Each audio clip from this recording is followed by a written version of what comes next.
You're spending good money on marketing emails, and the last thing you want is for them to end up in your subscribers' spam folders. Yet that's what happens a lot of the time. The key to avoiding that outcome is to understand why emails get marked as spam and what you can do to prevent that. Emails that find their way to the spam folder are unlikely to be read unless someone goes searching for them. That means if your emails are there, you might as well be burning money. A plan to maximize the ROI on your email marketing campaigns must include a strategy to avoid the spam filter. Emails rarely get marked as spam without good reason, but it's important to remember that spam filters make mistakes. They're only as effective as they're programmed to be, and that means you have to be aware of the triggers that cause them to capture emails. Emails are sometimes marked as spam because they come from shared domain names.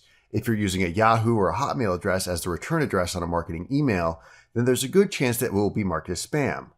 Another common trigger is the use of overly hyped language. If your subject line and email are loaded with words like sale, limited offer, act now, and other salesy phrases, then the chances are quite high that a spam filter will redirect it to the recipient's spam folder. If a recipient doesn't open your emails, then over time their email provider's spam filter may decide that they're spam even if the recipient doesn't mark them as such. As algorithms grow increasingly sensitive, the chances increase that unopened emails may be designated as spam. Finally, if a recipient marks an email as spam, then your email will almost certainly wind up in the spam folder. You might like to think that someone who subscribed to your list wouldn't do such a thing, but they might.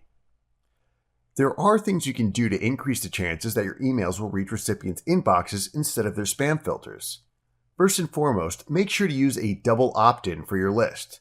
Don't buy email addresses and require every subscriber to click an email and confirm their subscription. The double opt-in accomplishes two things. First, it gets subscribers to look for your first email and find if it's in the spam folder. They can then choose the not spam option to ensure it gets delivered to their inbox. Second, it weeds out people who may have subscribed without really being interested in your products. Next, use a dedicated domain name as your return address. As stated previously, free email providers are often used by spammers.